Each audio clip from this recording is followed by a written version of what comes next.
Sveiki, aš esu Sony ambasadorius Danas Macijauskas. Šiandien aš norėčiau pašnekinti fotografą. Fotografą Saulių, geriau žinoma slapyvardžiu Antony Sorelo. Ir norėčiau pašnekinti tiek apie kameras, tiek apie kodėl jisai fotografuoja, apie bendrus fotografijos principus ir taip pat apie fotografijos etiką, kai tu esi gamtos fotografas.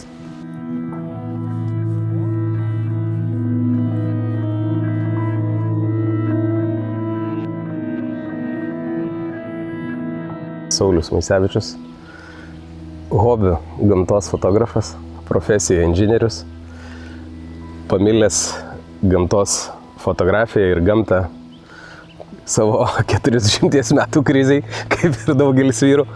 Tai va, ir pradėjęs fotografuoti, bet iki panikos priepuolių, taip žmona sako. Tai va, bet kai turbūt, kad kai esi maksimalistas, tai esi maksimalistas. Tai reiškia, įranga pas tave nėra iš paprasčiausių.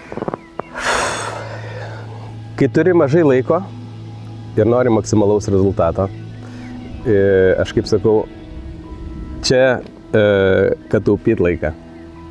O laiko, kaip ir sakyt, mes visi bėgam, lekiam, toks gyvenimo ritmas. Tai taupydamas laiką imiesi tokią aparatūrą, kuri tau įtaupo. Nes, ta prasme, atėjęs trumpam laikui, tu padarai maksimaliai, ką gali padaryti. Ir vėl skubi darbus, į komandiruotės, į vaikų būrelius, į pusryčius su šeima. Ir didžiausias nusivylimas, kad tu ateini, paimi tą laiką nuo šeimos, nuo darbo ir tu per jį grįžti su išplaukusiais kadrais. Ir tokia buvo pirma patirtis ir po to supratau, kad aš nebeturiu laiko blogiem kadram. Nes jeigu tu atėjai, jeigu yra ta šansas, yra ta galimybė kažkokį stebėti gamtos, sakau, stebuklą. Ir taip yra atsitikę, kada vištvanagis puolė, reiškia, į vandenį laukio jauniklius ir spėjau sufiksuoti, bet visi kadrai, galima sakyti, išplaukė. Va čia yra toks, gali būti tavo gyvenimo kadras. Tai dėl to imi tas, kas atitinka tavo poreikius, kas yra vis tiek jau aukštesnės tos klasės kažkokia įranga ir bandai sufiksuoti, nes tada tik tai gali kaltinti tik save, ne aparatūrą. Tai yra 600 F4 su 1.4 telekonverteriu. Kiekvienas turi fotografas kažkokį stilių savo gamtos stebėjimo. Vieni yra su vadinamais zoominiais objektyvais, vieni su fiksais. Visi kaip ir žino, kad ta geriausia kokybė ateina su fiksuoto židinio. Objektyvai čia yra F4, 600. Ir telekonverteris, kuris bendras yra, kaip sakau, jau yra tas vadinamas focal length, 840, 5.6 diafragma. Ir Sony A1-2, 30 kadrų į sekundę, 50 megapikselių. Ir su naujaja funkcija pre-capture. Tai kas leidžia tau cropint failus ir mažina tą galimybę nepagaut kažkokio kadro. Tas reiškia, ta vadinama pre-capture funkcija įrašinėja vaizdą kaip video. Tu nusistai nuo 0,1 sekundės iki 1 sekundės ir jis įrašinėtų, pasirinki funkciją, kad tu nori, kad sektų, kaip sakau, visada jisai į priekį, kad tai, ką matai, įrašinė ir tu visą laiką tau reikia paspausti. Žmogaus akis kažkur yra 0,4-0,5 sekundės reagavimo greitis į judesį ir ta pre-capture funkcija, jinai leidžia tau ypač greitai judančius paukščius ar gyvūnus, kad tu juos gali pagauti, kol sureaguos tavo pirštas ir tavo akis. Tai vat, pavyzdžiui, kaip ir dabar šelmeninės kregždės skraido. Čia aš atvažiuoju jų grinai pafotografuoti, kaip jos vandenį maudosi arba geria. Nes jos grinai praeitų metų begaudydamas čiurlį, kuris yra super greitas paukštis, įsibridęs čia į vandenį, su britkelnėm, reiškia, užfiksavau savo geriausią kadrą. Kokiom sąlygom geriausiai yra tau asmeniškai fotografuoti? Tas, kas jau fotografuoja, tai nieko aš naujo nepasakysiu. Tas, kas pradeda fotografuoti, faktas, kad tai yra tos vadinamos pirmosios valandos, kada saulė teka, ir paskutinės valandos, kada saulė leidžiasi.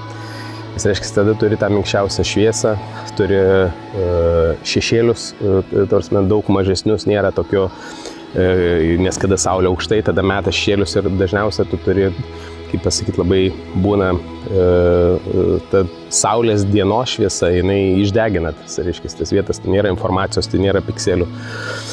Tai geriausias yra laikas, aišku, kad yra rytai ir vakarai, ryte ir vakare. Prieš vakariant dėl to, kaip pasakyti, kas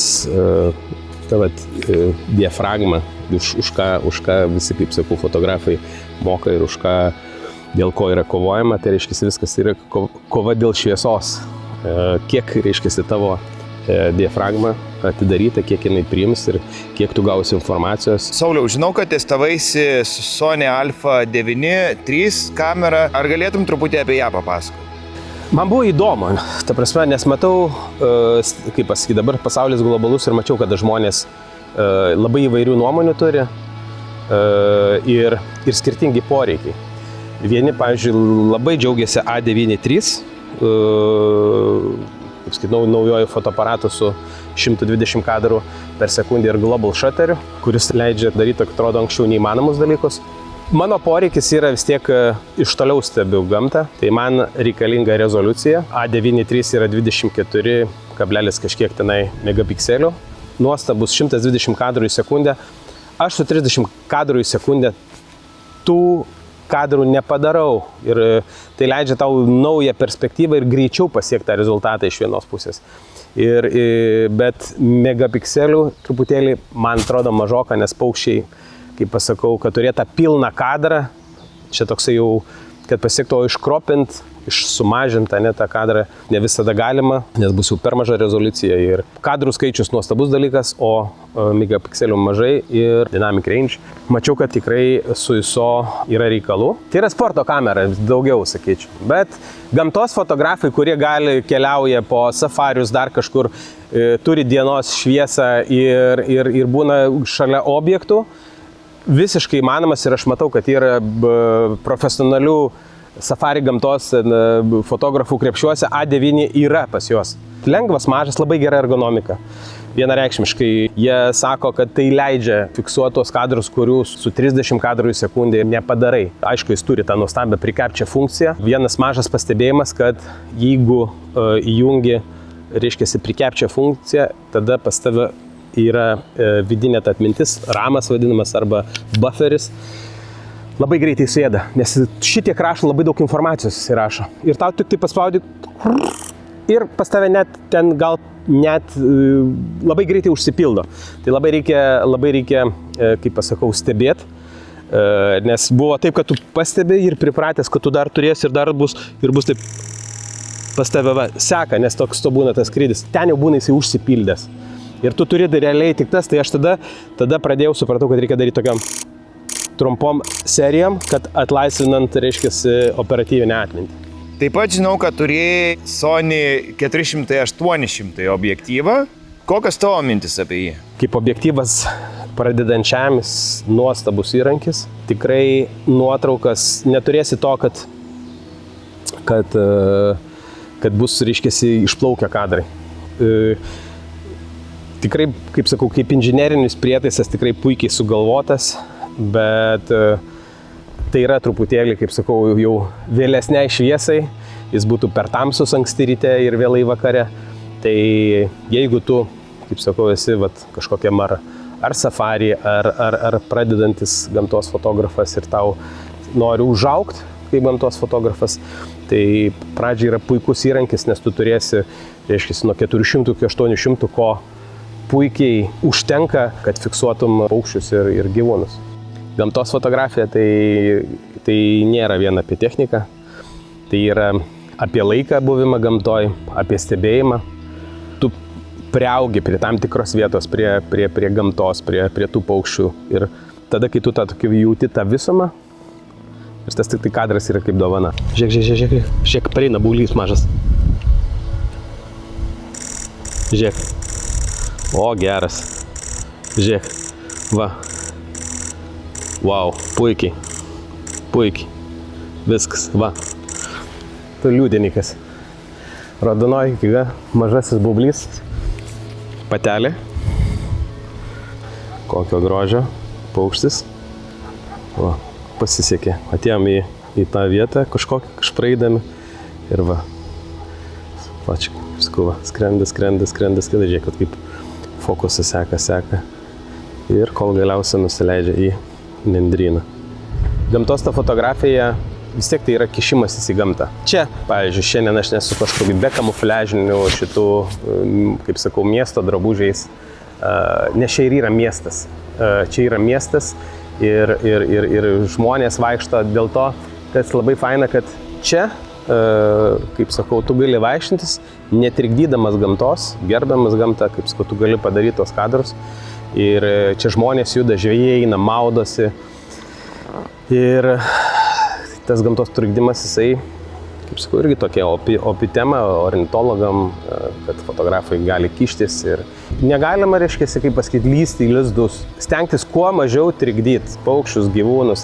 Kai jau tu nori kažkokio kadro, čia, žinai, tai čia tas ir yra, kur tavo ego perlipi kažkas. Visi tų klaidų yra padarę, visi fotografai ir patys ornitologai, visi išmokė tas klaidas, o naujai ateinantis, kaip sakau, turi vėl mokytis.